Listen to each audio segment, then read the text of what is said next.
Welcome to the Exec Exchange, 15-minute podcast in which a leader from the water sector shares a story to inspire, inform, and educate other water sector leaders from around the globe. My name is Piers Clark, and today my guest is Claus Homann, the Chief Strategy Officer at Aarhus Vand Water Utility in Denmark. Claus, brilliant to connect with you. Thank you. I also appreciate connecting this morning.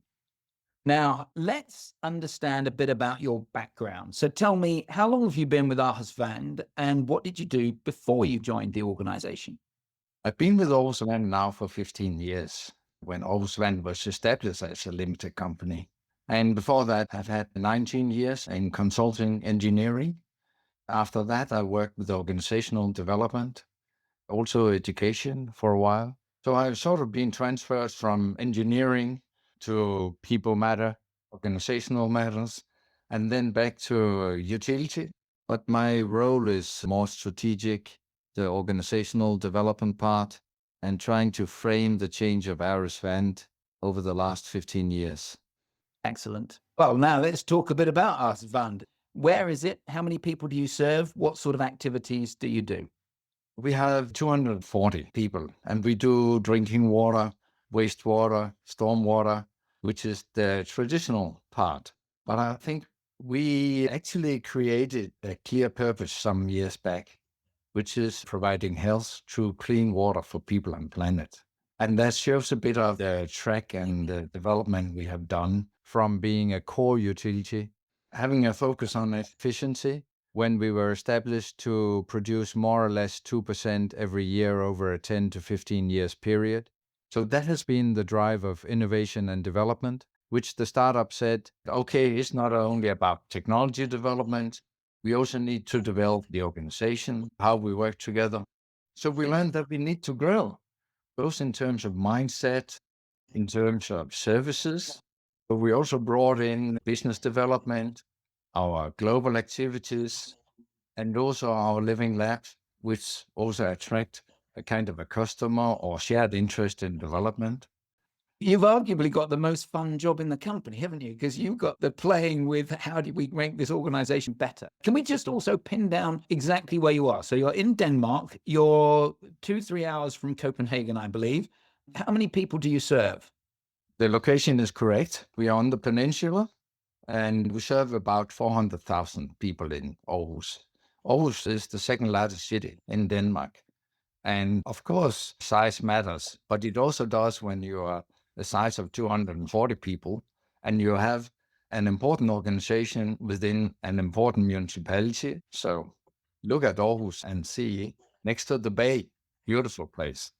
As it happens, we're recording this in late October 2025, and I'm due to visit you. I don't know whether you're aware, I'm due to visit in early December. So I'm hopefully going to get to experience the beauty of the second city of Denmark. Now, the topic we're going to talk about today is the Teal Initiative, an amazing initiative that was described to me as we're applying a manager-less approach within Aarhus Vand. I believe this was your baby, this was your idea, and it is a radical new way of structuring an organization. Claus, tell me, what is the Teal Initiative? To be honest, since 2010, Aarhus Vand has worked with organizational development, creating a value-based organization, and also setting direction, alignment, and creating commitment in groups, which is not leadership as a position, but more of moving the organization. Leadership and followership are important matters to us. 3 years ago, we were sitting at Denmark's annual meeting, and then a professor from University of Copenhagen came up and he pointed out that the organization of the future, it's called Teal. And we looked at each other and said, well, we didn't know that what we are doing actually has a name. Frederick Laroux actually wrote the book about the Teal organization, reinventing organization. And you're right. Some people talk about the leaderless organization, which for us is not the issue. But that is actually what's happening and what's going to happen over the next 10 years. But it might be too scary for people to understand. We are more focused on creating an organization of the future that will attract young people and senior people in the same environment. People are too busy talking about the different generation and how they should be managed or how they should be in a position. But for us, it's about having everyone on the same page, doing the job at Aarhus Vand, which is so important. We started 2 years ago on our working groups, which is kind of Teal-based, where these working groups have a terms of reference and a lifetime of 6 to 12 months. Then we have different roles. For example, we have a sponsor, we have a task manager, we have a facilitator, and we have core people in the staff. Normally 5 to 7 maximum, because you need the flexibility to be able to make decisions in those teams. So you put decision from upper level actually down in the organization. And the guidance for these teams are, besides the terms of reference, it's our purpose to create health through clean water for people and planet, but also having a shared understanding of how Aarhus Vand is developing and what is our core value. Now we can see the engagement and the possibility to take responsibility where knowledge are and where decision needs to be taken. And the bottleneck from the past for line managers, but also technical professional leaders, are far less. It's a fascinating initiative. And let me play back what I think I've heard, and correct me if I've got this wrong. Traditionally, there's a hierarchy. I report to someone and that person reports to someone else, and the cascade of decisions goes all the way up to someone who sits at the pinnacle of the organization, who then casts a view, and then we all do whatever they tell us. You've turned that around. You've said, no, here's the framework of how we're going to make our decisions. This is what our purpose is. And then you're empowering the teams to actually make those decisions bottom up. Have I got that right? Yeah, you're right. In many organizations, when you build the hierarchy, you also sort of frame people in different positions. Here you give the teams the flexibility to decide who's doing what within each team. That means that you can have a young person coming in with absolutely no experience, but still with backup from senior people close to within the team, because the aim of this group here is to make tomorrow even better than yesterday. So I think that's a really key point there, in that you haven't pulled together teams and said, right, you're the facilitator and you're the person who's going to be thinking about the finances and you're the person who's going to be thinking about health and safety. You pull the teams together and you let them decide who's going to take which role in the project. Yeah, we have projects, but we don't call it a project. Every time when you call it a project, you roll up a lot of things you had to do in order to prepare yourself for moving forward. And that is one of the obstacles for the flexibility also within the organization. When you have larger organization, you have larger things to do. You can do project-wise. But years back, we also had a line on innovation, knowing that exploration, testing, trying, learning has become an important part of daily work. So to have that in place together with good planning and so on, that created the creative environment within Aarhus Vand's organization. And that is what we've been structured now. You could call it Teal team, but Teal is too much of a concept. But that allows leadership to be taken within the team, close to the task, and with far less people at upper level. All right. So now let's talk about what the downsides are. Because I can think, if I put myself into my traditional how an organization operates, I find myself going, well, surely you've now slowed down the decision making because you've got a committee making decisions, and perhaps those decisions are being made by people who are enthusiastic, but they don't have the necessary experience and skill set. Is that something you've experienced? Some groups actually want to have the decision, and some are really scared about taking the responsibility on their shoulders, not really knowing whether they will be blamed for the decision they make. So there's a lot of learning to be made here.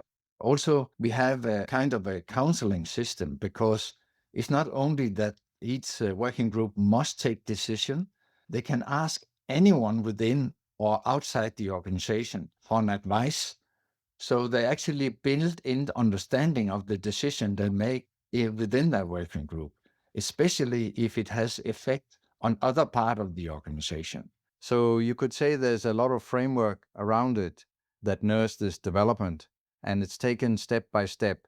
I think some of the people at Aarhus Vand who lead by position and see themselves in a specific role like me and others, responsibilities are taken away from our shoulders. and then suddenly not knowing and having the same control as you had in the past. So it's also about trust. And then it's also about intervening. For example, me working on a strategic level for many years, you can't expect working groups to have the same experience. So you need to add drops of experience so they're more comfortable in making decisions going in the right direction that fits Aarhus Vand and our environment's interest. How's the organization responded? How many people loved the idea and how many people have gone, no, I hate this. I used to have responsibility. You've now taken it away from me. How's it gone down? We have done some measurements actually. At first, it was pretty scary, but we have constantly had informations. And also, it's not about having a concept. We have created the concept ourselves. And just before we went live here, we got our guidebook of how to do the work, which has been created over the last year plus. It takes 5-6 months actually to calm down in any position you're in. And today, I would say there are still people who don't understand why this is necessary and how is it different from a project organization. Well, that's still work to be done.